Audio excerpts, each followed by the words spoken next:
Okay चलो ठीक है।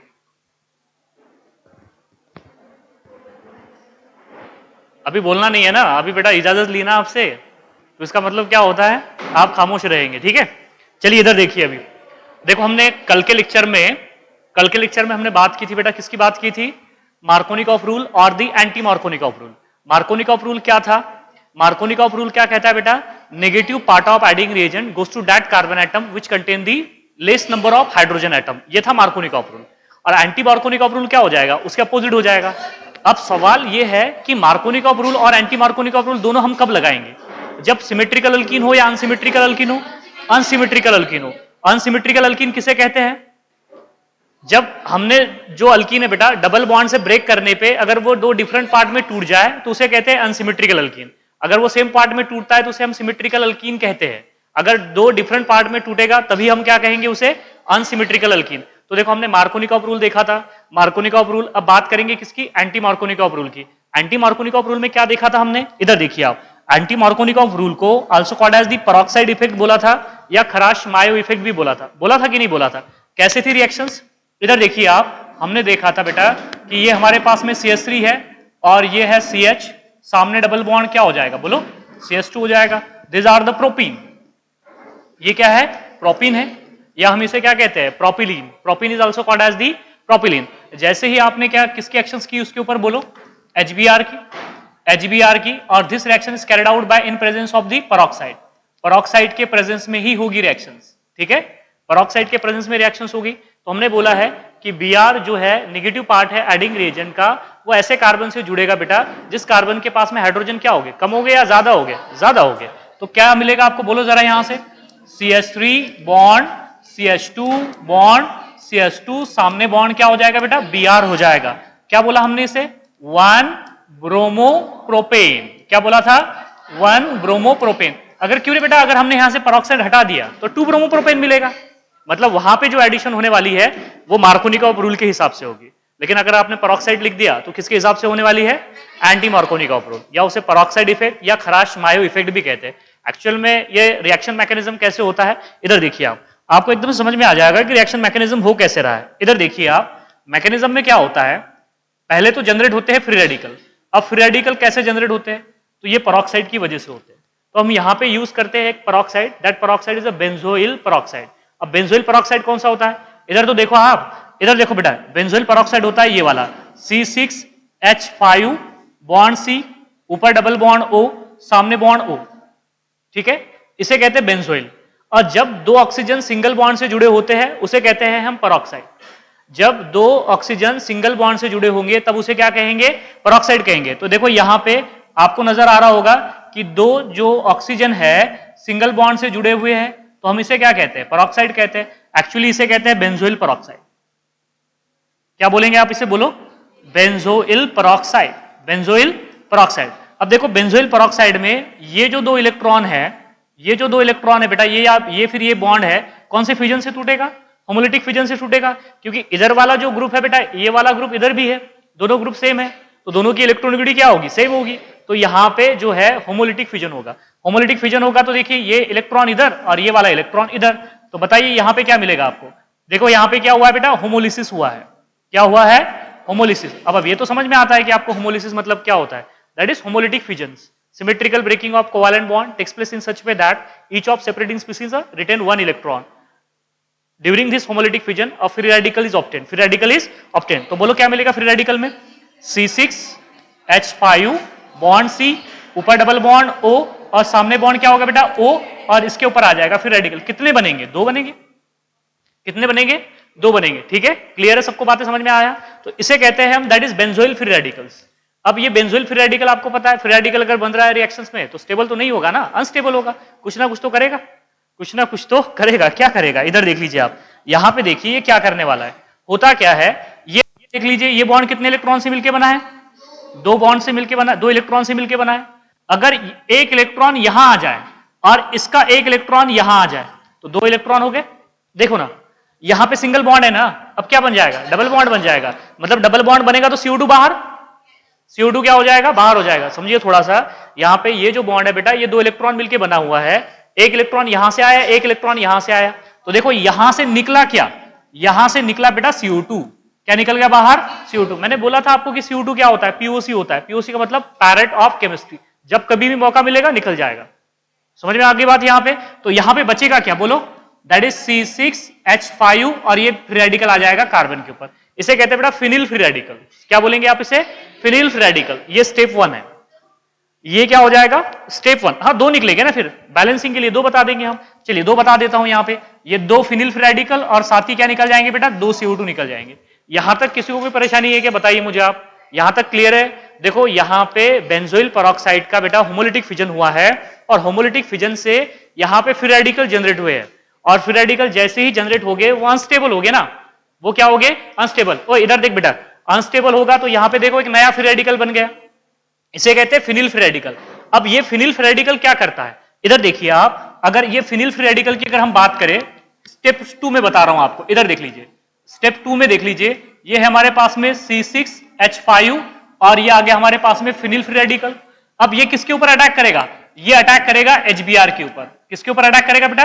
HBr के ऊपर। अब H और ये Br, अब ये जो फिनिल फ्री रेडिकल है ये HBr को होमोलिटिकली ब्रेक करेगा या हेटेरोलिटिकली ब्रेक करेगा? होमोलिटिकली, क्योंकि इसके वजह से ये भी यहां पे बेटा हेटेरोलिटिक फिजन नहीं होगा, होमोलिटिक फिजन होगा। ये फ्री रेडिकल के वजह से यहां पे भी होमोलिटिक फिजन होगा। ये इलेक्ट्रॉन इधर, ये इलेक्ट्रॉन इधर। अब देखो ये हाइड्रोजन का इलेक्ट्रॉन और ये C6H5 का एक इलेक्ट्रॉन मिलके क्या बना देंगे? बोलो बोलो ना यार, C6H6 बना देंगे। क्या हो जाएगा? C6H6 हो जाएगा और प्लस क्या हो जाएगा यहां पे? बोलो, that is free radical, bromine free radical. Bromine free radical समझ में आ रहा है ना? एक फ्री रेडिकल से दूसरे फ्री रेडिकल बन रहे हैं, तो यहां पे बन गया कौन सा free radical? Bromine free radical. इसलिए तो हम कह रहे हैं कि ये फ्री रेडिकल एडिशन रिएक्शंस है। इसे फ्री रेडिकल एडिशन रिएक्शंस क्यों कह रहे हैं? ये सारी जो रिएक्शंस है बेटा ये किसकी वजह से हो रही है? पेरोक्साइड की वजह से, क्योंकि पेरोक्साइड जो है वो फ्री रेडिकल को जनरेट कर रहा है। क्लियर है सबको बातें यहां पे? अगर पेरोक्साइड ना लेंगे आप तो बेटा फिर मार्कोनिकॉफ एडिशन हो जाएगी, वो एंटी मार्कोनिकॉफ एडिशन नहीं होने वाली, वो फ्री रेडिकल की वजह से ही क्या होती है? एंटी मार्कोनिकॉफ एडिशन हो रही है। तो अब देख लीजिए ये वाला Br फ्री रेडिकल क्या करता है? ये थर्ड स्टेप में देख लीजिए आप। थर्ड स्टेप में क्या करेंगे? ये हमने लिया प्रोपीन, प्रोपीन ले लिया। अब यहां पे CH3 बॉन्ड CH, सामने डबल बॉन्ड क्या लिखेंगे? बोलो CH2 लिखेंगे, प्लस क्या लिखेंगे बेटा यहां पे? बोलो Br फ्री रेडिकल। अब बताइए ये बॉन्ड कैसे टूटेगा? होमोलिटिक से टूटेगा या हेटेरोलिटिक से टूटेगा? होमोलिटिक से टूटेगा ना। ये भी क्या किससे टूटेगा? होमोलिटिक से। ये इलेक्ट्रॉन यहां पे, ये इलेक्ट्रॉन यहां पे, सही है? अरे सही है ना? तो देखो अब क्या पॉसिबिलिटी है? अब इस कार्बन के पास भी एक इलेक्ट्रॉन है, ओए इस कार्बन के पास भी एक इलेक्ट्रॉन है, इस कार्बन के पास भी एक इलेक्ट्रॉन है, तो Br दोनों में से किसी भी कार्बन से जुड़ सकता है ना। ये इस कार्बन से भी जुड़ सकता है Br, इस कार्बन से भी जुड़ सकता है। तो दोनों पॉसिबिलिटी लिख लीजिए आप। यहां पे देख लीजिए, मैं दोनों पॉसिबिलिटी लिख के बता रहा हूं बेटा आपको, दोनों पॉसिबिलिटी लिख के बता रहा हूं। चलो माना हमने इसके पास इलेक्ट्रॉन है, Br इसके साथ में कंबाइन हो गया तो क्या मिलेगा? बोलो CH3 बॉन्ड CH, ये तो इसके ऊपर तो एक इलेक्ट्रॉन आएगा ना, और सामने क्या हो जाएगा बेटा? बोलो CH2 और सामने क्या हो जाएगा? Br। सामने क्या हो जाएगा? Br। दूसरी पॉसिबिलिटी है कि Br सेकंड कार्बन से जुड़ जाए। चलो बोलो क्या मिलेगा? हाँ, CH3 बॉन्ड CH, नीचे बॉन्ड Br, सामने बॉन्ड CH2, इसके ऊपर क्या आ जाएगा? इलेक्ट्रॉन आ जाएगा। तो देखो इस केस में भी फ्री रेडिकल बन रहे हैं। अब सवाल यह है कि इन दोनों में 2 फ्री रेडिकल बनने की प्रोबेबिलिटी है यहां पे। अब दोनों में से जो स्टेबल होगा वो एग्जिस्ट कर जाएगा, दोनों में से जो स्टेबल नहीं होगा वो एग्जिस्ट नहीं करेगा। समझ में आ रहा है? तो बताइए ये वाला जो फ्री रेडिकल है ये सेकेंडरी फ्री रेडिकल है? अरे है या नहीं है? और ये वाला फ्री रेडिकल कौन सा है बेटा? ये प्राइमरी फ्री रेडिकल है। अब आप ही बताइए कौन सा फ्री रेडिकल मोर स्टेबल है? सेकेंडरी। सेकेंडरी फ्री रेडिकल ज्यादा स्टेबल होते हैं प्राइमरी से, और प्राइमरी से सेकेंडरी से टर्शियरी ज्यादा स्टेबल होते हैं। पता है ना आपको? जो बेटा कार्बोकैटायन की स्टेबिलिटी ऑर्डर थी वही तो फ्री रेडिकल की स्टेबिलिटी ऑर्डर है। फ्री रेडिकल भी इलेक्ट्रॉन डिफिशिएंट होते हैं ना, इलेक्ट्रॉन लेना चाहते हैं ना। जिस तरीके से हमने देखा है कार्बोकैटायन इलेक्ट्रॉन डिफिशिएंट है तो टर्शियरी ज्यादा स्टेबल होता है सेकेंडरी से, सेकेंडरी ज्यादा स्टेबल होता है प्राइमरी से। लाइक दैट सेकेंडरी भी क्या होगा यहां पे? मोर स्टेबल होगा। ये बात आपको समझ में आ रही है कि यहां पे सेकेंडरी क्या होने वाला है बेटा? More stable. ये क्या होगा? More stable. तो ये एग्जिस्ट कर जाएगा। अरे ये वाला क्या कर जाएगा? एग्जिस्ट करेगा। ये वाला क्या करेगा? एग्जिस्ट करेगा। अब आगे देख लीजिए, थर्ड स्टेप के बाद में फोर्थ स्टेप में रिएक्शंस कैसे होगी? इधर देखिए आप, नेक्स्ट रिएक्शंस कैसी है बेटा? नेक्स्ट स्टेप क्या हो जाएगी? बोलो स्टेप 4, बोलो ना, दैट इज S4। S4 में ये वाला फ्री रेडिकल एग्जिस्ट कर रहा है, ये वाला फ्री रेडिकल क्या कर रहा है? एग्जिस्ट कर रहा है। तो बताइए यहां पे ये CH3 बॉन्ड CH, सामने डबल बॉन्ड क्या होगा? बोलो बेटा, सामने डबल बॉन्ड होगा क्या? नहीं, CH होगा। सामने क्या हो जाएगा? CH2 और सामने क्या हो जाएगा? Br, और ये हो गया फ्री रेडिकल। कौन सा फ्री रेडिकल है? Secondary free radical, secondary free radical. अब देखो इसके ऊपर हमने क्या किया, फिर दोबारा से HBr डाला। क्या डाला? HBr। अब HBr का बॉन्ड होमोलिटिक फिजन से टूटेगा कि हेटेरोलिटिक फिजन से टूटेगा? होमोलिटिक फिजन से। जब कभी भी रिएक्शन में जितनी बार भी बेटा फ्री रेडिकल आएंगे होमोलिटिक फिजन ही होगा। एक फ्री रेडिकल को एक इलेक्ट्रॉन की जरूरत है बेटा, तो वो 2 इलेक्ट्रॉन, ऐसा थोड़ी ना होगा फिर कि ये एक जो फ्री रेडिकल्स है 2 इलेक्ट्रॉन ले लेगा, ऐसा नहीं होगा ना। समझ में आ रहा है ना? मुझे एक बात बताइए, इस फ्री रेडिकल को कितने इलेक्ट्रॉन की जरूरत है? एक ही इलेक्ट्रॉन की, तो बेटा एक ही लेगा ना वो, तो इसे मजबूर करेगा वो होमोलिटिकली ब्रेक करने के लिए। तो फिर क्या होगा बोलो, यहां पे 2 इलेक्ट्रॉन्स है, एक इलेक्ट्रॉन Br की तरफ जाएगा, एक इलेक्ट्रॉन कहां पे जाएगा? इसकी तरफ। अब बताइए इस कार्बन के पास में Br फ्री रेडिकल जाएगा या हाइड्रोजन फ्री रेडिकल जाएगा? Br फ्री रेडिकल जाएगा या तो हाइड्रोजन फ्री रेडिकल जाएगा, दोनों भी प्रोबेबिलिटी है। समझ में आ रहा है क्या? अरे इसे एक इलेक्ट्रॉन की जरूरत है ना, इसे क्या है? एक इलेक्ट्रॉन की जरूरत है। यहां पे क्या होगा, H फ्री रेडिकल भी जा सकता है, Br फ्री रेडिकल भी जा सकता है, लेकिन Br जो है वो बड़ा है, और यहां पे देखो उसके बगल वाले कार्बन को, एडजेसेंट कार्बन को बड़ा ग्रुप Br जुड़ा हुआ है, तो दोनों एक में को रिपेल करेंगे ना फिर। समझ में आ रहा है क्या?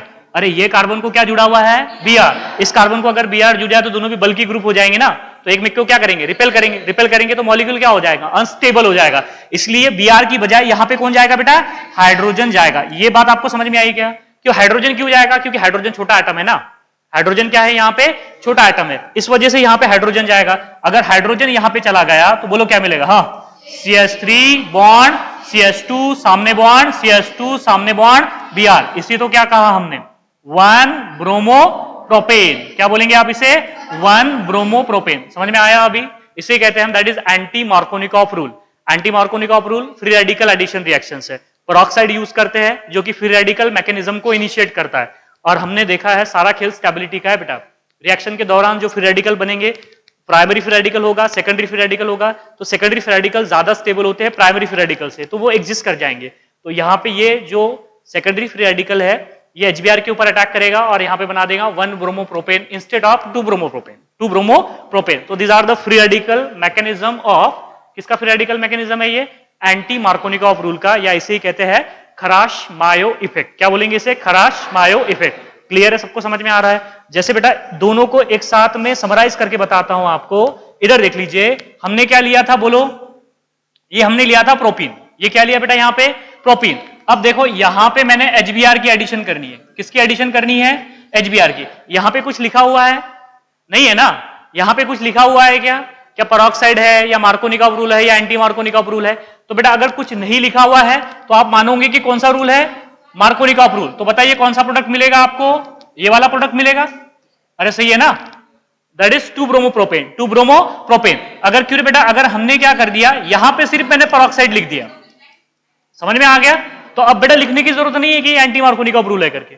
अब आपको समझना पड़ेगा कि ये एंटी मार्कोनिकॉफ रूल है। तो प्रोडक्ट क्या मिलेगा बोलो? ये मिलेगा आपको इस तरीके से, दैट इज 1 ब्रोमो प्रोपेन। क्या मिलेगा? 1 ब्रोमो प्रोपेन। समझ में आ रहा है ना आपको? इधर देखिए बेटा, और भी कई रिएक्शंस हम बता सकते हैं आपको। इधर देख लीजिए, जैसे कि कोई कंपाउंड ले लीजिए आप, ये एक अनसिमेट्रिकल अल्कीन ले लीजिए कोई भी। ये देखिए आप, ये हमने क्या किया, एक अनसिमेट्रिकल अल्कीन ले लिया। क्या ले लिया? Unsymmetrical alkyne. चलिए यहां पे प्रोबेबिलिटी है कि मैं यहां पे HBr लिख दूं, और यहां पे क्या लिख दूं बेटा? यहां पे मैंने लिख दिया R2O2। क्या लिख दिया? R2O2, organic peroxide. Organic peroxide. समझ में आ रहा है? देखो ना, यहां पे हमने ब्यूटीन लिया। कौन सा ब्यूटीन है? 1 ब्यूटीन। तो क्या ये अनसिमेट्रिकल अल्कीन है या नहीं है? तो Markovnikov rule, anti Markovnikov rule बताएगा या नहीं बताएगा? बताएगा। चलिए बताइए, अगर मैंने HBr की एक्शन की, यहां पे पहले केस में कौन सा प्रोडक्ट मिलेगा? 2 ब्रोमो ब्यूटेन, 2 ब्रोमो ब्यूटेन। फिर बेटा सेकंड केस में कौन सा प्रोडक्ट मिलेगा अगर HBr ले लिया है यहां पे? तो 1 ब्रोमो ब्यूटेन। वेरी गुड, समझ में आया आपको? यहां पे क्या मिलने वाला है आपको? That is 2 bromo butane. और यहां पे क्या मिलेगा बेटा? That is 1 bromo butane. क्या मिलेगा यहां पे? 1 ब्रोमो ब्यूटेन। क्लियर है सबको? चलिए और भी कई एग्जांपल देख सकते हैं हम यहां पे। इधर देखिए आप, हमने एक कंपाउंड ये ले लिया, यहां पे डबल बॉन्ड, यहां पे इस तरीके से मिथिल जोड़ दिया। चलिए इधर बताइए, अगर मैंने यहां पे बेटा ले लिया HBr, यहां पे क्या लिया है? HBr, और यहां पे डाल दिया H2O2। क्या डाल दिया? H2O2। और इस डायरेक्शन में सिर्फ HBr डाला है। इस डायरेक्शन में क्या डाला है? HBr। और आपको यहां पे प्रोडक्ट पूछा है, बताओ बेटा क्या होगा प्रोडक्ट यहां पे? बताओ बेटा कविता, क्या हो सकता है यहां पे प्रोडक्ट? क्या होगा यहां पे प्रोडक्ट? Br बस बता दीजिए मुझे, कहां पे जाएगा Br? कहां पे जाएगा इस केस में Br और इस केस में Br कहां पे जाएगा? बोलो ना। देखो मैं यहां पे ये तो होगा, ये तो एज इट इज होगा, यहां तो एज इट इज होगा, ये भी एज इट इज होगा। बस मुझे ये बता देना है आपने कि Br, अब बताइए Br जिस कार्बन को मिथिल जुड़ा है उसके पास जाएगा या जिस कार्बन को मिथिल जुड़ा हुआ नहीं उस कार्बन के पास जाएगा? इस केस में Br कोणत्या कार्बन जोड जाणार? ज्या कार्बनला मिथिल जुळलेला आहे त्या कार्बन जोड जाणार की बेटा ज्या कार्बनला मिथिल जुळलेला नाही त्या कार्बन जोड जाणार? ज्या कार्बनला मिथिल जुळलेला आहे त्याचा जोड जाणार। हाच तो मार्कोनिकॉफ रूल है कि एंटी मार्कोनिकॉफ रूल है? Anti Markovnikov rule. ये क्या है? Anti Markovnikov rule. समझ में आ रहा है? ये वाला देखो ना, मोर नंबर ऑफ हाइड्रोजन एटम, क्या बोला है हमने? मोर नंबर ऑफ हाइड्रोजन एटम। तो बेटा ये गलत हो जाएगा, ठीक है, यहां पे जाएगा। देखो anti Markovnikov rule more number of hydrogen atom बोलता है, तो बेटा ये यहां पे जाएगा। ये कहां पे जाएगा? यहां पे जाएगा। और इस केस में यहां पे जाएगा, क्योंकि ये कौन सा रूल है? Markovnikov rule. यहां पे H2O2 लिखा है बेटा, इसका मतलब ये क्या है बेटा? एंटी मार्कोनिकॉफ रूल है। क्या है? Anti Markovnikov rule. समझ में आ रहा है ना अभी? कि और भी एग्जांपल लेके बता दूं आपको। अब देखो कल भी बता चुका हूं मैं, कल के लेक्चर में भी बता चुका हूं मार्कोनिक के लिए एंटी मार्कोनिकॉफ रूल है। कोई भी अनसिमेट्रिकल एल्कीन ले लीजिए, HBr के एडिशन कीजिए, मार्कोनिकॉफ रूल होगा HBr प्लस अगर आपने क्या ले लिया बेटा H2O2, R2O2 या पेरोक्साइड, पेरोक्साइड ले लिया तो क्या होने वाला है? एंटी मार्कोनिकॉफ रूल होने वाला है। क्या होने वाला है? Anti Markovnikov rule. समझ में आया? और दूसरी बात मैंने आपको ये बताई थी बेटा कि anti Markovnikov rule is applicable only with the HBr, not for the HI, not for the HCl। देखो यहां पे ये बात भी लिख देता हूं, इधर देखिए आप कि that is anti Markovnikov rule. इधर देखिए आप, नेक्स्ट पेज पे लिख दूं या यहां पे लिख दूं? यहीं पे चलो नेक्स्ट पेज पे लिख देता हूं। यहीं पे देखो आप कि जो एंटी मार्कोनिकॉफ रूल है, यहां पे नोट करके लिख देता हूं बेटा, इधर देख लीजिए आप, दैट इज नोट करके ये बात आप आपके दिमाग में रखिए कि एंटी मार्कोनिकॉफ रूल, कौन सा rule? Anti Markovnikov rule is applicable. क्या हो जाएगा बोलो? Applicable only with HBr, only with HBr। सिर्फ ये बेटा HBr के लिए काम करेगा एंड नॉट विथ HCl और क्या बोलेंगे आप? HI। ये HI और HCl के लिए काम नहीं करेगा, सिर्फ ये किसके लिए काम करेगा? HBr के लिए काम करेगा। तो सवाल ये है कि HBr के लिए क्यों काम करेगा और HCl और HI के लिए काम क्यों नहीं करेगा? तो सुनिए बेटा, यहां पे मुझे एक बात बताइए, HCl में का बॉन्ड तोड़ना है हमें, H और Cl का बॉन्ड तोड़ना है, तो बॉन्ड तोड़ने के लिए एनर्जी की जरूरत पड़ती है, that energy which is called as the bond energy. अगर मान लीजिए यहां पे जो HBr का बॉन्ड अगर तोड़ना है तो 87 किलो कैलोरी इतनी एनर्जी लगती है। H और Br का बॉन्ड तोड़ना है तो 87 किलो कैलोरी पर मोल इतनी एनर्जी लगती है। पेरोक्साइड के पास उतनी एनर्जी अवेलेबल होती है। दोबारा से सुनो, पेरोक्साइड के पास में उतनी ही अमाउंट ऑफ एनर्जी क्या होती है? अवेलेबल होती है। तो बेटा सिर्फ HBr का बॉन्ड तोड़ने के लिए कैपेबल है, लेकिन HCl का बॉन्ड तोड़ना है तो 103 किलो कैलोरी पर मोल इतनी एनर्जी लगती है। समझ में आ रहा है कि आपको? देखो बेटा ये लिख के बताता हूं आपको, इधर देखिए आप, आपको समझ में आ जाएगा। अगर मुझे HBr का बॉन्ड तोड़ना है, कौन सा बॉन्ड तोड़ना है? HBr का, तो बॉन्ड एनर्जी कितनी बोला है बोलो? 87 किलो कैलोरी पर मोल, 87 किलो कैलोरी पर मोल इतनी एनर्जी लगती है। लेकिन अगर मुझे HCl का बॉन्ड अगर तोड़ना है बेटा, HCl का बॉन्ड तोड़ना है तो बॉन्ड एनर्जी कितनी है? 103 किलो कैलोरी, 103 किलो कैलोरी पर मोल इतनी एनर्जी लगती है। और पेरोक्साइड के पास सिर्फ 87 किलो कैलोरी इतनी अमाउंट ऑफ एनर्जी होती है कि जो सिर्फ किसका बॉन्ड तोड़े बेटा? HBr का बॉन्ड तोड़े। मतलब HCl का बॉन्ड तोड़ सकता है क्या? नहीं, इसलिए HCl नहीं रहता है। अब सवाल यह है कि HI का बॉन्ड तो बहुत वीक होता है, इधर देख लीजिए आप। अब HI की बॉन्ड एनर्जी की अगर बात करेंगे तो वो होती है 71 किलो कैलोरी पर मोल। क्या होती है? 71 किलो कैलोरी पर मोल। तो बेटा HCl का बॉन्ड तो तोड़ देगा ना, वो तोड़ेगा कि नहीं तोड़ेगा?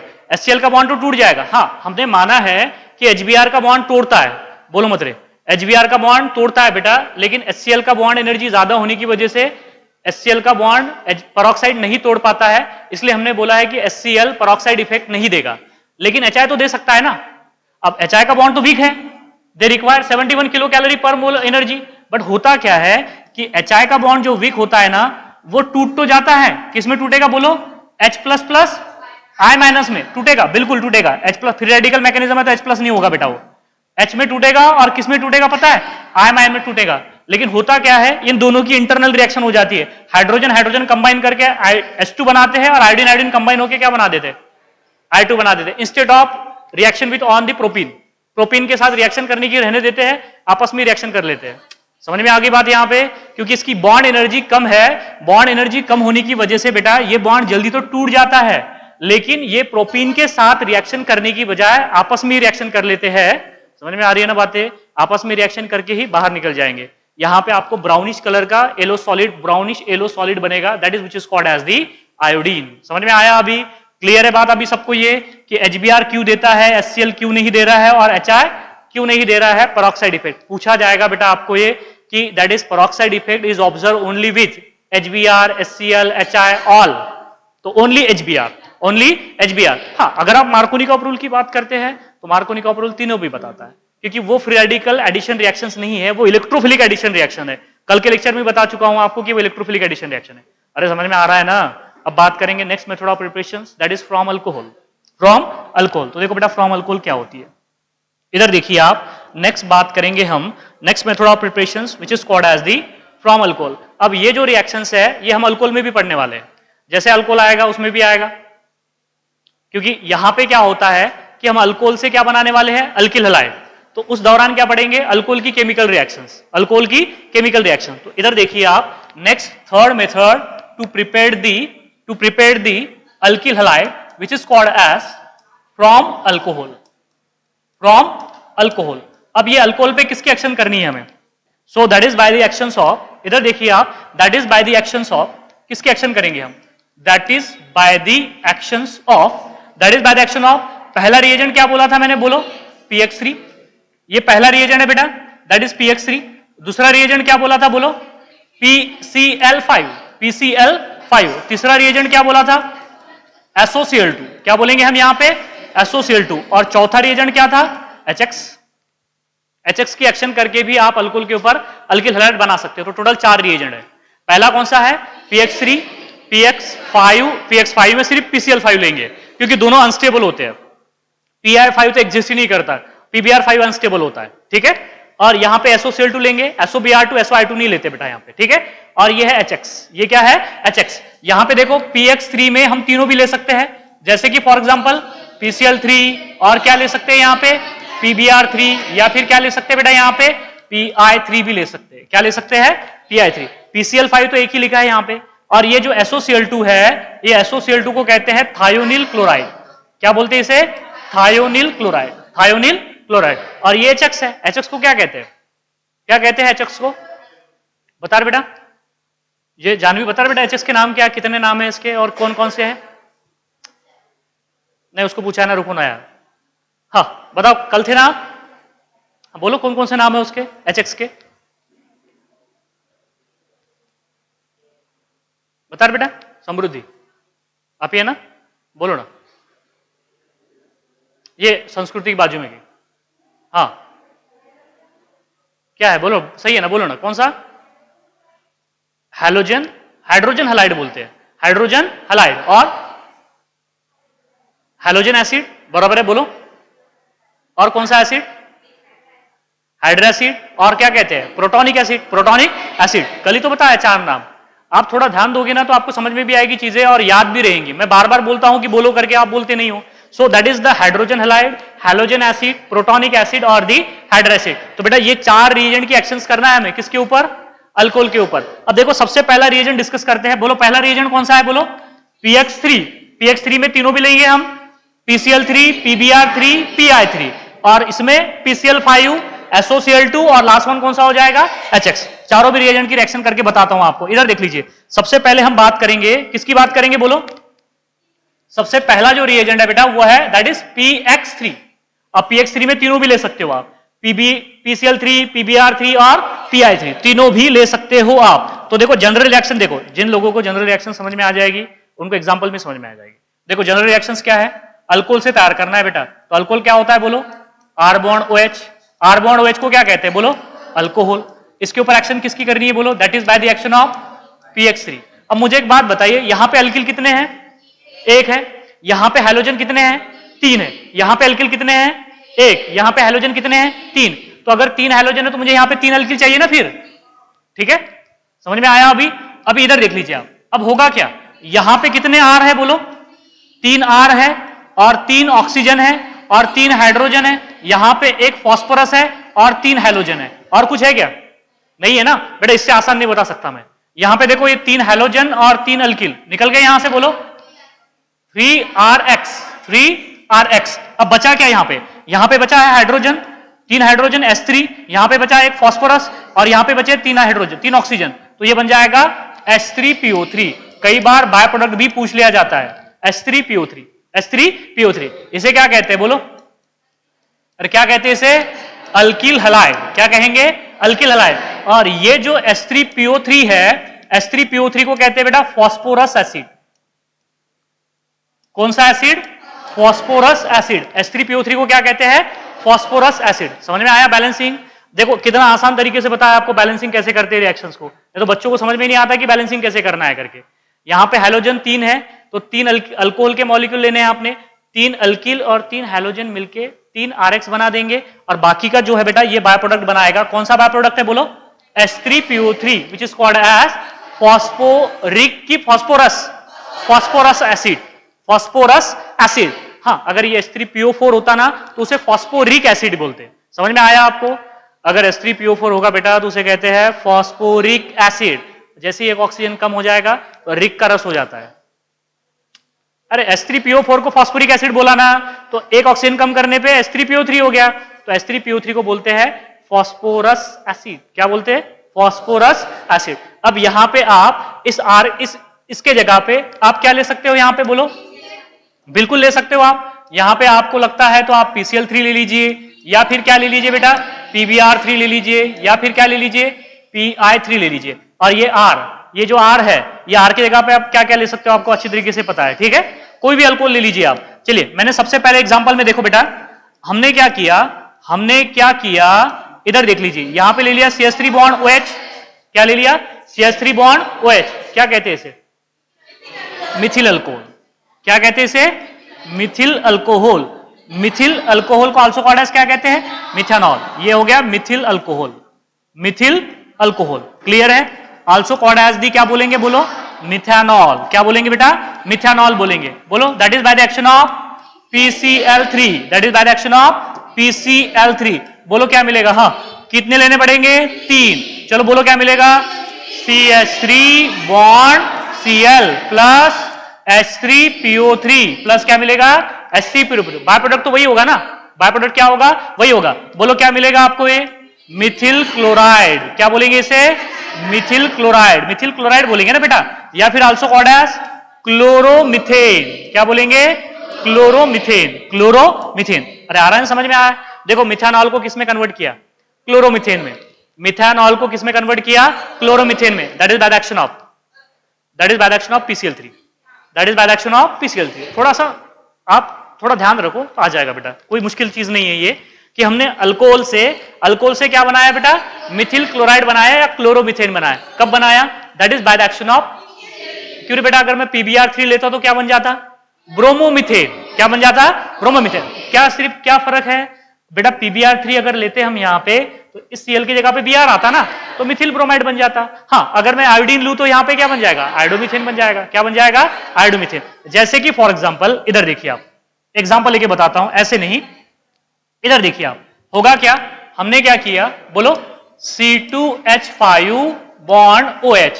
क्या कहते हैं इसे? इथिल अल्कोहल या आल्सो कॉल्ड एज इथेनॉल। कितने मॉलिक्यूल लेने पड़ेंगे? 3। That is by the action of PBr3। चलिए PBr3 लेके बता रहा हूं आपको। क्या बता रहा हूं? PBr3। चलो बोलो क्या मिलेगा? हाँ, thighs C2H5 bond Br plus क्या मिलेगा बेटा? H3PO3। क्या मिलेगा? H3PO3। आ रहा है ना समझ में? तो बोलो इसको क्या कहेंगे? इथिल ब्रोमाइड और ब्रोमोइथेन। क्लियर है सबको? आ रहा है समझ में? अभी सिंपल रिएक्शंस है, बहुत सिंपल रिएक्शंस है। अब देखो यहां पे हमने एक एग्जांपल और ले लेते हैं। चलिए इधर देखिए बेटा, ये है CH3 bond CH2 bond CH2 bond OH। बताइए क्या नाम है इसका? प्रोपेनॉल। 1 प्रोपेनॉल की 2 प्रोपेनॉल? 1 प्रोपेनॉल है। लिख दूं यहां पे तो that is an propyl alcohol बोलते हैं इसे, या फिर कहते हैं इसे 1 प्रोपेनॉल। इसके ऊपर एक्शन करनी है, that is by the action of PI3। That is direction of Pi3। यहां पे कितने लेंगे? 3 लेंगे। यहां पे कितने लेंगे? 3। बता रहे आगे रिएक्शन कैसे होगी, आप बताओ बेटा। हाँ बोलो।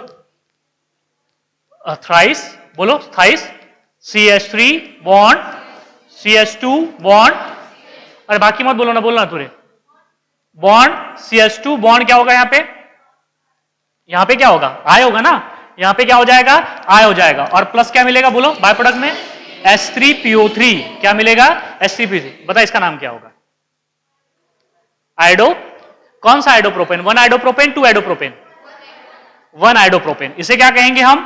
1 आइडोप्रोपेन। क्या बोलेंगे इसे? 1 आइडोप्रोपेन। सही है। इसे क्या कहेंगे हम? 1 आइडोप्रोपेन। चलिए बेटा यहां पे नेक्स्ट देख लो। CH3 बॉन्ड CH, ऊपर बॉन्ड CH3, सामने बॉन्ड ले लिया OH। बता रहे कौन सा अल्कोहल है ये? हाँ ओम, हाँ बता बेटा कौन सा अल्कोहल है?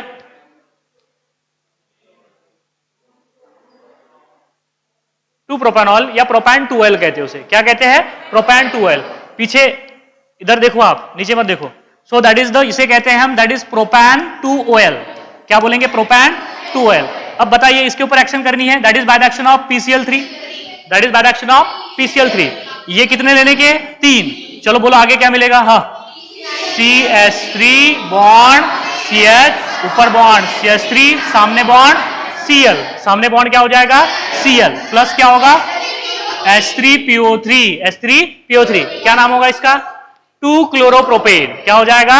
2 क्लोरोप्रोपेन। इसे कहेंगे हम 2 क्लोरोप्रोपेन। 2 क्लोरोप्रोपेन। बस मुझे बता दीजिए कि रिएक्शन में हो क्या रहा है। बस क्या कर रहे हैं हम रिएक्शन में? इधर देखिए बेटा, रिएक्शन में से OH हटा रहे हैं, उसके जगह पे Br लगा रहे हैं। कौन सी रिएक्शन है? Substitution reaction. कौन सी रिएक्शन है? Substitution reaction. समझ में आ रहा है ना आपको? देख के बता सकते हैं हम कि सब्स्टिट्यूशन रिएक्शन है या एडिशन रिएक्शन है। तो ये कौन सी रिएक्शन होगी? Substitution reaction. बाद में बात करेंगे ना कि न्यूक्लियोफिलिक है कि इलेक्ट्रोफिलिक है। मुझे पढ़ाना पड़ेगा आपको कि SN रिएक्शन क्या होती है, और SN1 और SN2 और SNI क्या होती है। अभी समझ लीजिए कि कौन सी रिएक्शन है ये? Substitution reaction. कौन सी रिएक्शन है? Substitution reaction. अरे समझ में आ रहा है या नहीं आ रहा है? आप कोई भी अल्कोहल ले लीजिए बेटा, कोई भी अल्कोहल ले लीजिए। आप क्या करना है? इधर देखिए, आप इधर देखिए, आप हमने कोई भी अल्कोहल ले लिया, ये अल्कोहल ले लिया, ये क्या लिया? अल्कोहल। अब अगर मैं इसके ऊपर किसके एक्शन कर दूं बेटा? PBr3 के एक्शन कर दिए तो क्या मिलेगा? बस OH को हटा के क्या लगाना है? Br लगाना है। इतना आसान है। OH की जगह पे क्या लगाना है? Br लगा देना है। समझ में आया? और H3PO3 प्लस क्या निकल जाएगा? H3PO3। लेकिन मेन प्रोडक्ट तो समझ में आ रहा है ना आपको क्या मिलने वाला है? बस आपने क्या करना है बेटा? OH को हटा के Br, Cl और I लगाना है। तो that is the from alcohol, that is by the action of PX3। That is by the action of PX3। और एक बात बता दूं आपको, एक बात अगर आप इसे हजम कर पाओ तो, अगर मान लीजिए ये वाला, मैं इसे दोबारा से लिखूंगा, अगर मान लीजिए ये बॉन्ड जो है अबोव द प्लेन है, ये बॉन्ड क्या है? अबोव द प्लेन है, तो ये वाला जो बॉन्ड होगा ना बेटा, ये बिलो द प्लेन चला जाएगा। ये कहां चला जाएगा? बिलो द प्लेन चला जाएगा। कैसे? इधर देखिए, ऐसे जाएगा। समझ में आया? हाँ ठीक है। वेज और नॉन वेज की बात नहीं हो रही है, ठीक है। सो बेटा ये वेज है तो ये क्या हो जाएगा? डैश हो जाएगा। क्या हो जाएगा? डैश हो जाएगा। क्लियर है बात यहां पे? मतलब फ्रंट साइड अटैक हो रहा है, बैक साइड अटैक हो रहा है? बैक साइड अटैक हो रहा है। क्या हो रहा है? Back side. यही तो बता रहा हूं आपको मैं। बैक साइड अटैक कब होता है पता है? जब SN1 रिएक्शन होती है। मतलब ये SN1 टाइप की रिएक्शन है। ये कौन सी टाइप की रिएक्शन है? SN1। आपको धीरे धीरे समझ में आएगा, लेकिन ये बात तो समझ में आया ना आपको कि ये बेटा OH अबोव द प्लेन है, लेकिन Br बिलो द प्लेन गया, अबोव द प्लेन नहीं गया। मतलब इसका मतलब है कि उसने पीछे से अटैक किया। बैक साइड अटैक बोलते हैं उसे। क्या बोलते हैं? Back side attack. समझ में आया? क्लियर है? अब आप कोई भी अल्कोहल ले लीजिए, आप बेटा कोई भी अल्कोहल ले लीजिए। इधर देखिए आप, पहले ये अल्कोहल लिया हमने, ये क्या है? अल्कोहल है। इधर देखिए, अगर मैंने इसके ऊपर किसकी एक्शन कर दी बेटा? बोलो PCl3 की एक्शन कर दी, तो बोलो क्या मिलेगा? यहां पे क्या मिलेगा? Cl मिलेगा। यहां पे क्या मिलेगा? Cl। इतनी आराम से आप रिएक्शन करा सकते हो। क्या करना है? OH को हटा दो, Cl लगा दो। हाँ, वो रिएक्शन मैकेनिज्म के दौरान समझता है, क्योंकि इस रिएक्शन में कार्बोकैटायन बनता है और कार्बोकैटायन प्लेनर होता है। कार्बोकैटायन, इस रिएक्शन में कार्बोकैटायन बनेगा। मुझे एक बात बताइए, ओए पूजा बेटा बोलो मत, मुझे एक बात बताइए। सबसे पहले ये आप, अगर आप इस बात को समझ पाओ तो हो क्या रहा है रिएक्शन में? OH निकल रहा है और उसकी जगह पे Br जा रहा है। तो OH जो है बेटा निकलने वाला ग्रुप है, बाहर निकलने वाला ग्रुप, जाने वाला ग्रुप। तो उसे कहते हैं लिविंग ग्रुप। क्या बोलते हैं उसे? Leaving group. लेकिन ये बैड लिविंग ग्रुप है, मतलब निकलना चाहेगा क्या?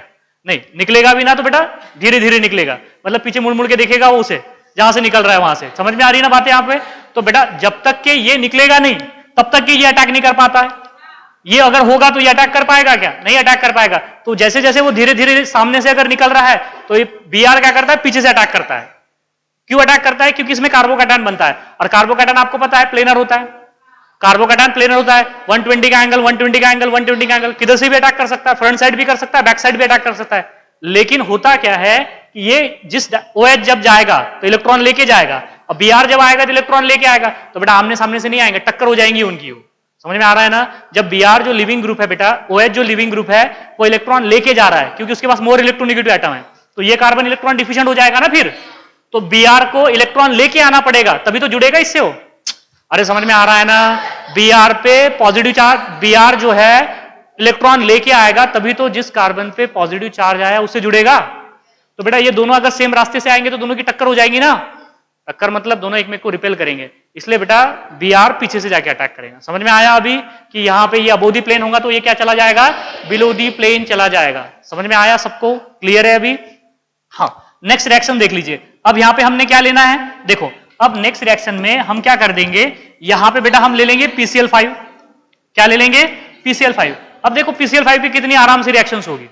PCl5 की बहुत आराम से रिएक्शंस होगी। कैसे रिएक्शंस होगी? इधर देखिए आप, हमने क्या किया बोलो? अल्कोहल है, R बॉन्ड OH है, R बॉन्ड OH पे किसकी एक्शन करनी है आपने? That is by the action of PCl5। That is by the action of PCl5। अब ये गलती मत कर लेना कि यहां पे Cl5 है तो यहां पे हम अल्कोहल भी 5 ले लेंगे, ऐसा नहीं करना है। दैट इज फास्फोरस पेंटाक्लोराइड में बेटा ये इतनी रहने देना है। अब देखिए आगे क्या होगा, आगे रिएक्शन कैसे होगी। यहां पे हमारे पास में एक R है, एक ऑक्सीजन है, एक हाइड्रोजन है, और कुछ है? नहीं है। यहां पे हमारे पास में टोटल 5 Cl है और बेटा एक फास्फोरस है, और कुछ है क्या रिएक्शन में? और कुछ नजर आ रहा है क्या?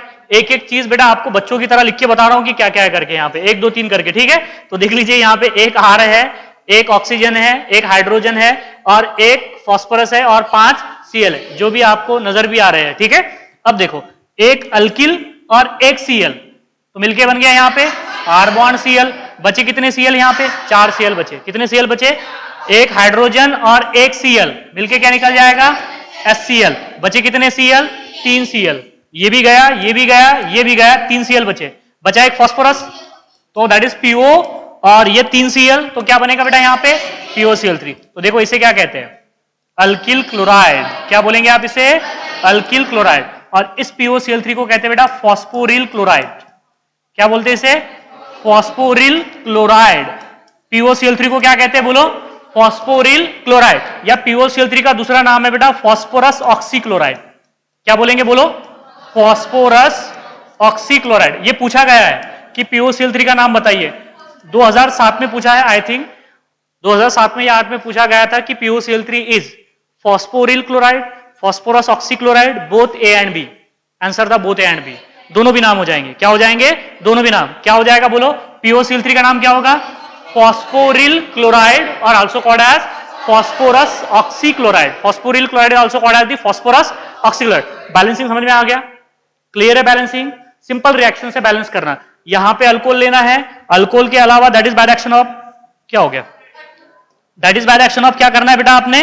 That is by the action of PCl3 के PCl5। जैसे ही PCl5 के एक्शन करोगे आपको अल्किल क्लोराइड मिलेगा। क्या इस रिएक्शन में अल्किल ब्रोमाइड मिलेगा? नहीं मिलेगा ना, क्योंकि मैंने बोला ना PBr3 एग्जिस्ट नहीं करता है करके। क्या अल्किल आयोडाइड मिलेगा यहाँ पे? नहीं मिलेगा, क्योंकि PI3 भी PI5 भी एग्जिस्ट नहीं करेगा। समझ में आ रहा है ना? इस रिएक्शन में सिर्फ PCl5 लेना है आपको, और PCl5 अगर लोगे आप तभी आपको क्या मिलने वाला है बेटा? यहाँ पे अल्किल क्लोराइड मिलेगा। अल्किल ब्रोमाइड इस रिएक्शन से हम नहीं बना सकते, अल्किल आयोडाइड भी नहीं बना सकते, सिर्फ अल्किल क्लोराइड बनाएंगे। क्या बनाएंगे? Alkyl chloride. दिमाग में बात आ रही है ना कि यहाँ पे सिर्फ अल्किल क्लोराइड बनेगा। क्यों? क्योंकि यहाँ पे PCl5 ले रहे बेटा। एग्जाम्पल करोगे आप इसके 2 3 4। क्या करना है यहाँ पे आपने क्या करना है बेटा? इधर देख लीजिए, ये आपके लिए होमवर्क है। नहीं, आप करिए मत, आप घर पे करिए, घर पे भी तो कुछ काम चाहिए आपको, ठीक है? चलिए इधर देख लीजिए, इधर देखो बेटा, आपने R के जगह पे क्या लेना है? CH3 लेना है, और क्या लिखना है? C2H5, और क्या लेना है? C3H7, और C3H7 में दोनों भी लेना है, एन प्रोपिल और आइसोप्रोपिल। ठीक है, 4 एग्जाम्पल हो गए। कितने एग्जाम्पल्स हो गए? 4 एग्जाम्पल। लिखोगे आप 4 एग्जाम्पल, ये फेयर कॉपी में लिखना है, कॉमन नाम के साथ आईयूपीएसी नेम, कॉमन नाम भी लिखना है और आईयूपीएसी नेम भी लिखना है आपको। बेटा इसकी प्रैक्टिस ही करनी पड़ेगी आपको। ये जो रिएक्शंस है आपको प्रैक्टिस, जितनी ज्यादा प्रैक्टिस करोगे उतने ज्यादा दिन तक आपके दिमाग में रहेगी रिएक्शंस। ठीक है, ओए अभी फोटो मत ले यार, अभी पहले देख ले बात क्या करना है। इधर देखिए, आपको रिएक्शन समझ में आ रही है ना? रिएक्शन समझ में आ रही है सबको? किसको समझ में नहीं आ रही है? अगर ध्यान दोगे बेटा तो बिल्कुल समझ में आएगी आपको, नहीं दोगे तो नहीं समझ में आएगा फिर। ठीक है, तो आपने क्या करना है, सबसे पहले मैंने मेथड ऑफ प्रिपरेशन में आज के लेक्चर में क्या पढ़ा रहा हूं आपको, फ्रॉम अल्कोहल पढ़ा रहा हूं। तो पहले क्या कर लेना, एक रफ कॉपी में फ्रॉम अल्कोहल लिख लीजिए, that is by the action of PX3, PX5, SOCl2 and HX लिख दीजिए। फिर मैं क्या कर रहा हूं यहाँ पे, PX3 में जनरल रिएक्शन बता रहा हूं, फिर उसके एग्जांपल बता रहा हूं। ऐसे आप खुद होके लिखने की कोशिश करिए। बाद में that is by the action of PCl5 ले लीजिए, बाद में that is by the action of SOCl2 ले लीजिए, बाद में that is by the action of HX ले लीजिए। खुद होके लिखिए आप जब तक कि खुद होके नहीं लिखेंगे बेटा, और बाद में फिर चेक करो ना आप कि अपना सही आया है गलत है, आपके पास में तो फोटोज है ना, समझ में आ रही ना? पहले लेकिन लिखने की कोशिश करो, घर पे जाते बराबर बेटा खाना गिना खाने के बाद में आराम से बैठिए आप और रफ कॉपी निकालिए, और क्या क्या दिमाग में आता है, आपने क्या क्या पढ़ा है वो दिमाग में आप बेटा उसे रिकॉल कीजिए और रिकॉल करके लिखने की कोशिश करिए। तभी बेटा आप ऑर्गेनिक केमिस्ट्री में अच्छे से सफर कर पाओगे, नहीं तो वरना फिर आप बहुत बुरा सफर करोगे उसमें। ठीक है, चलिए इधर देखिए बेटा, मध्यम बोलो मत बेटा। चलिए नेक्स्ट देख लीजिए, अब बात करेंगे from alcohol that is by the action of SOCl2। एक रिएक्शन डिस्कस कर लेंगे, बाकी जो रिएक्शंस है वो नेक्स्ट लेक्चर में डिस्कस करेंगे। ठीक है, चलो बोलना नहीं है। हाँ, नेक्स्ट देख लीजिए, थर्ड में है that is by the action of SOCl2।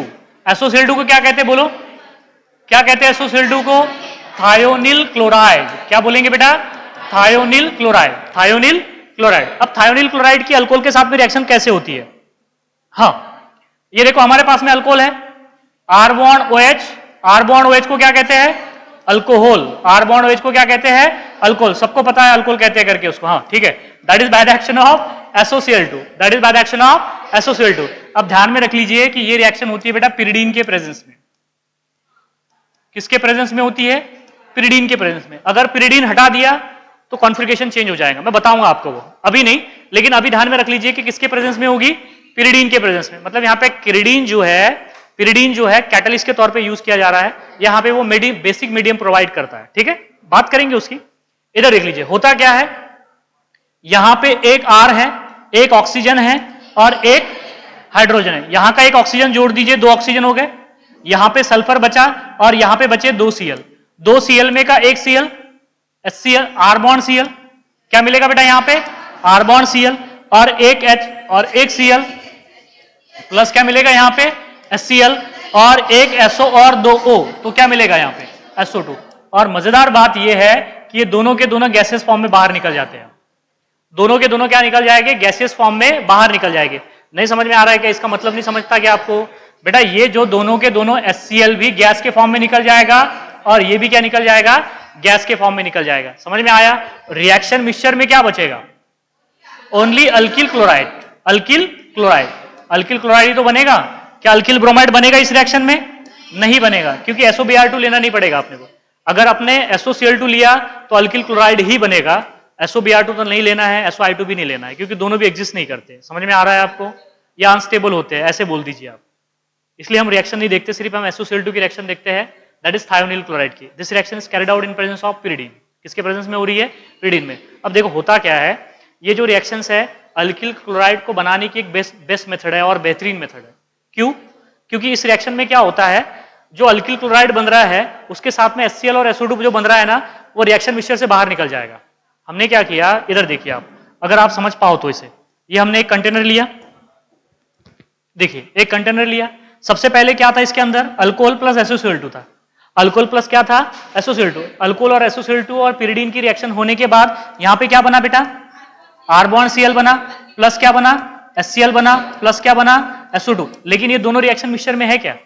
नहीं, वो तो निकल गया ना, देखो ना, वो तो बेटा रिएक्शन मिक्सचर से निकल गए। तो रिएक्शन में क्या बचा? सिर्फ अल्किल क्लोराइड। तो ये अल्किल क्लोराइड कौन से स्टेट में होगा? प्योर स्टेट में होगा। उसमें कोई मिलावट होगी क्या? अरे उसमें कोई इंप्योरिटी है क्या HCl की, या फिर बेटा कोई ये इसमें HCl या SO2 है क्या? नहीं है ना। तो ये हमें जो अल्किल क्लोराइड मिलता है बेटा, ये प्योर मिलता है। कैसे मिलता है? प्योर। ये प्योर मिलता है, इसलिए बेटा ये जो अल्किल क्लोराइड को बनाने की एक बेस्ट मेथड है, और that method which is called as, इसे कहते हैं डार्जन मेथड। कौन सी मेथड कहते हैं इसे?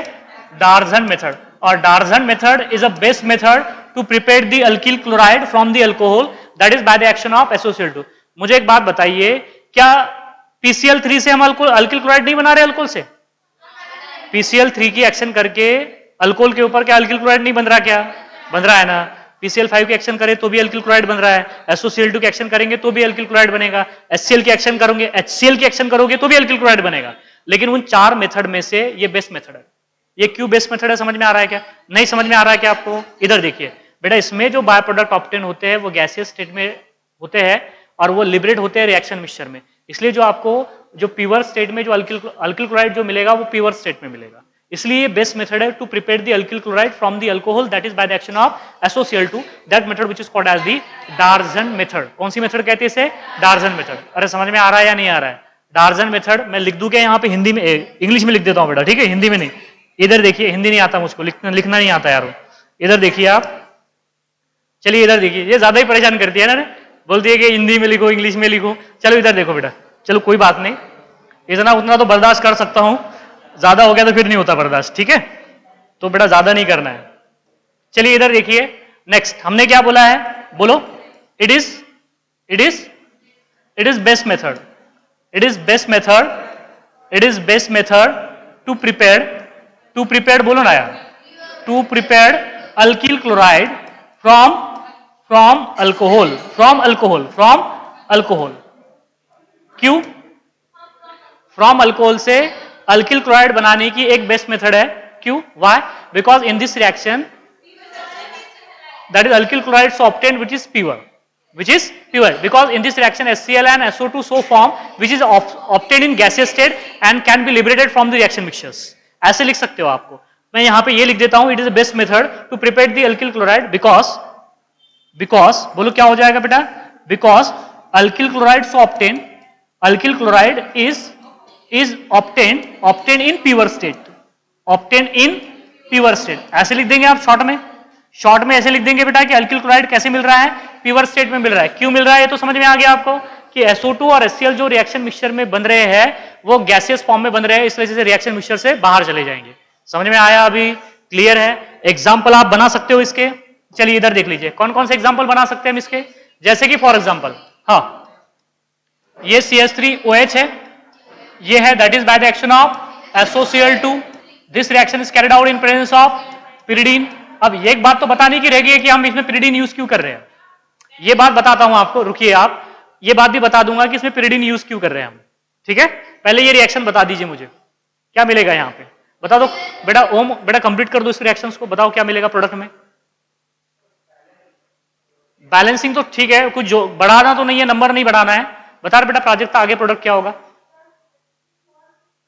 CH3 बॉन्ड CH होगा कि Cl होगा, Cl होगा। हाँ चलो बोलो आगे आप, CH3 bond Cl plus HCl plus SO2, CO2 नहीं रहे हो, SO2 है वो, क्या है वो, SO2 है। क्लियर है? चलिए नेक्स्ट देखिए, C2H5 bond OH plus SOCl2 plus SOCl2, this reaction is carried out in presence of pyridine, this reaction carried out in presence of pyridine। बता रहे आगे रिएक्शन कैसे होंगे आशुतोष। बस क्या करना है, OH को हटा के Cl लगाना है उसकी जगह पे। बता रहे पोटे, C2H5 वेरी गुड, बता C2H5 bond Cl plus HCl plus SO2। कहां ज्यादा दिमाग लगाना पड़ता है यार, समझ में आ रही ना बातें, जितना है उतना ही लगाना पड़ता है आपको, ठीक है, ज्यादा लगाने की जरूरत नहीं है। समझ में आया ना? चलिए ठीक है, इधर देख लीजिए, चलो हमारे पास में ये अल्कोहल है, ये क्या है बेटा, अल्कोहल है। यहां पे मैंने किसकी एक्शन कर दी, SOCl2 की। किसकी एक्शन कर दी, SOCl2 की। किसके प्रेजेंस में, pyridine के प्रेजेंस में, pyridine के प्रेजेंस में। समझ में आया? क्या करना है रे, बता रहे बेटा, प्राची बता बेटा। हाँ आप ही को पूछा, आप ही का नाम है ना, हाँ ठीक है, चलो बोलो क्या करना है। OH हटा के Cl लगाना है, बस बाकी कुछ करना है क्या? नहीं करना है, OH हटा के Cl लिखना है और प्लस HCl और प्लस क्या निकला है अपने SO2 लिखना है, HCl और क्या लिखना है SO2 लिखना है। समझ में आ रहा है ना आपको? मुझे एक बात बताइए, इस रिएक्शन में जो हम पिरिडीन यूज कर रहे हैं, पिरिडीन ये होता है बेटा, इधर देख लीजिए, ये है हमारे पास पिरिडीन, ये है पिरिडीन। बताइए पिरिडीन नेचर में एसिडिक है कि बेसिक है? एसिडिक होगा कि बेसिक होगा? क्यों एसिडिक होगा बेटा? इसके पास में लोन पेयर है, लोन पेयर है तो देगा या नहीं देगा? देगा ना। तो जो लोन पेयर देते हैं वो क्या होते हैं? बेसिक। ये क्या हो जाएगा? नेचर में बेसिक हो जाएगा। समझ में आया आपको? ये पिरिडीन क्या होता है? बेसिक होता है। अब मुझे एक बात बताइए, जो रिएक्शन मिक्सचर में से मोक्षदा बेटा जो रिएक्शन मिक्सचर मधून जे HCl आणि जे SO2 फॉर्म झालेले आहे त्यांचा नेचर असतो ऍसिडिक, ठीक है? वो अगर एसिडिक है तो रिएक्शन मिक्सचर क्या होने वाला है? एसिडिक होने वाला है। फिर जो अल्किल क्लोराइड का मिक्सचर जो एसिडिक हो जाएगा ना, तो क्या करता है पता है? पिरिडीन जो सॉल्यूशन में के जो H+ जो घुले हुए होंगे H+, तो उसको क्या कर लेता है? एब्स्ट्रैक्ट कर लेता है। इधर देख लीजिए, ये एब्स्ट्रैक्ट कर लेगा इस तरीके से, मतलब सॉल्यूशन एसिडिक भी नहीं होना चाहिए। सॉल्यूशन अगर एसिडिक हो जाएगा तो रिएक्शन एक्सेलरेट नहीं होगी। तो बेटा रिएक्शन को एक्सेलरेट करने के लिए हम पिरिडीन डालते हैं उसमें। पिरिडीन क्या करता है? अपनी लोन पेयर क्या करेगा? हाइड्रोजन को दे देगा। अगर हाइड्रोजन को अगर दे देगा बेटा तो क्या बना देगा? वो इस तरीके से बन जाएगा। हाइड्रोजन को दे देगा तो इस तरीके से बन जाएगा। इसे इस नाइट्रोजन पे आ जाएगा पॉजिटिव चार्ज। इसे कहते हैं पिरिडीनियम, पाइरिडीनियम आयन। क्या बोलेंगे इसके? That is pyridinium ion. समझ में आया ना? पाइरिडीनियम नियम क्यों लगा रहे हैं? क्योंकि पॉजिटिव चार्ज आया। तो देखो सॉल्यूशन एसिडिक होने से बच गया। समझ में आया ना? अरे ये बेस है, ये क्या है? बेस है। H+ क्या होता है? एसिडिक। दोनों ने क्या हो गया? रिएक्शंस होगी न्यूट्रलाइजेशन, और सॉल्यूशन में क्या बन गया? पाइरिडीनियम आयन। तो क्या होता है? जो सॉल्यूशंस की जो एसिडिटी होती है बेटा, उसको क्या करता है? न्यूट्रलाइज करता है। इन this reaction pyridine act as a base which neutralize the excess of acid and reaction get accelerated. लिख दूं यहां पे, in these reactions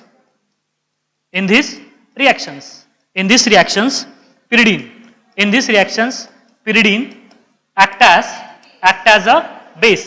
किसकी तरह एक्ट हो रहा है बेटा? बेस की तरह एक्ट हो रहा है। which neutralize, ये किसको न्यूट्रलाइज कर रहा है बोलो?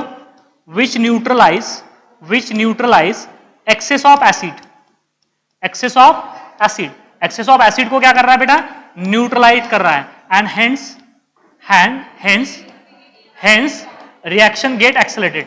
reactions get क्या हो जाएगी बेटा? एक्सेलरेटेड हो जाएगी। क्या हो जाएगी? Reaction get accelerated. इसलिए हमने यहां पे पिरिडीन यूज किया है। अब सबको समझ में आ रहा है ना कि पिरिडीन हमने क्यों यूज किया है? दोबारा से सुनो बेटा। From alcohol that is by the action of SOCl2. In this reaction, alcohol, R bond, OH plus SOCl2, this reaction catalyzed by pyridine to form alkyl chloride plus HCl plus SO2. This reaction is the best method to prepare the alkyl chloride from the alcohol, that is by the action of SOCl2. Why it is best method? Because in this reaction, SO2 and HCl so obtained in gaseous state, hence can be liberated from the reaction mixture, and alkyl chloride obtained in pure state. Hence it is the best method, which is called as which method? डार्जन method. क्या बोल रहे हैं उसे? डार्जन method बोल रहे हैं। दूसरा question ये है बेटा कि हमने यहां पे पिरिडीन यूज क्यों किया? Pyridine in this reaction, pyridine act as a base which neutralize the excess of acid and reaction get accelerated. Hence in this reaction pyridine used as a catalyst. अरे समझ में आ रहा है या नहीं आ रहा है? कितने मेथड्स हो गए बताइए इसमें? Total 3 methods. फ्रॉम अल्कोहल में सबसे पहले एक्शन करेंगे, that is by the action of PX3 में क्या तीनों ले सकते हैं? हम ले सकते हैं। PCl3, PBr3, PI3। बैलेंसिंग बता दो। R bond OH plus PX3। Alcohol के मॉलिक्यूल कितने लेने हैं? 3। अल्कोहल के मॉलिक्यूल 3 लेने हैं और PX3 के मॉलिक्यूल कितने लेना है? 1। तो क्या मिलेगा आपको? Thighs R bond X। By product में क्या मिलेगा? H3PO4 की H3PO3। क्या बोलते हैं उसको? फॉस्फोरिक एसिड की फॉस्फोरस एसिड। दूसरा रिएजेंट है that is by the action of PCl5 में रिएक्शन कैसे होगी? R bond OH plus PCl5, it will give R bond Cl plus by product POCl3 plus HCl। और इसमें रिएक्शन तो simple है, इसमें तो जनरल रिएक्शन देख लीजिए अब आपके सामने है। R bond OH plus SOCl2 to give R bond Cl plus HCl plus SO2। HCl plus क्या हो जाएगा, SO2 हो जाएगा। समझ में आ रहा है या नहीं आ रहा है? क्लियर है बात यहां पे? लेकिन देखो इन तीनों भी रिएक्शन से आप अल्किल क्लोराइड तैयार कर सकते हो, लेकिन इसमें बेस्ट मेथड कौन सी हो जाएगी बेटा? That is by the action of SOCl2 that method which is called as which method? Darzens method बोलते हैं उसे, डायजोनियम नहीं बोलते। क्या बोलते हैं? Darzens method. समझ में आया? टोटल कितने मेथड्स है अल्किल हैलाइड तैयार करने के? 3। पहली कौन सी है? From alkane. दूसरी कौन सी है? From alkyne. तीसरी कौन सी है बेटा? From alcohol. अल्केन के ऊपर किसकी एक्शन करनी पड़ेगी? That is by the action of halogen. This reaction which is called as the halogenation बोलते हैं बेटा उसको। क्लोरीनेशन, ब्रोमिनेशन, आयोडीनेशन, तीनों भी देखा है ना? कौन सी रिएक्शन रिवर्सिबल है उसमें की? आयोडीनेशन क्या है? रिवर्सिबल रिएक्शन है, ठीक है, क्योंकि HI बनता है उसमें, रिड्यूसिंग नेचर ऑफ HI, ठीक है। नेक्स्ट देखा है from alkyne that is by the action of HX, alkyl halide मिलेगा। अगर अनसिमेट्रिकल अल्कीन हो तो मार्कोनी का रूल, एंटी मार्कोनी का रूल दोनों लगाने पड़ेंगे। अच्छे से समझ में आ रहा है ना? मार्कोनी का रूल क्या है, एंटी मार्कोनी का रूल क्या है, दोनों का मैकेनिज्म भी बताया आपको, घर पे जाके अच्छे से लिख के देखो उसे बेटा, ठीक है। और तीसरी मेथड है from alcohol that is by the action of 4 reagent.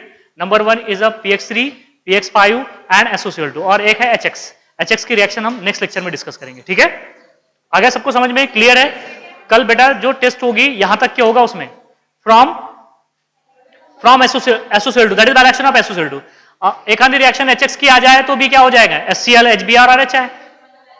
वो तो रिएक्शन सिंपल है ना, आप करके देख लो ना। That is by the action of alcohol के ऊपर HX की एक्शन कर देना, HOH वाटर निकल जाएगा, S चला जाएगा, OH की जगह पे अल्किल हैलाइड मिलेगा।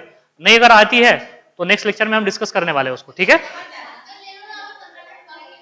नहीं रहने दो, नहीं ठीक है रहने दो ना, एक रिएक्शन हम कल के लेक्चर में डिस्कस करेंगे, ठीक है। वो संस्कृति बेटा ले ले उसको।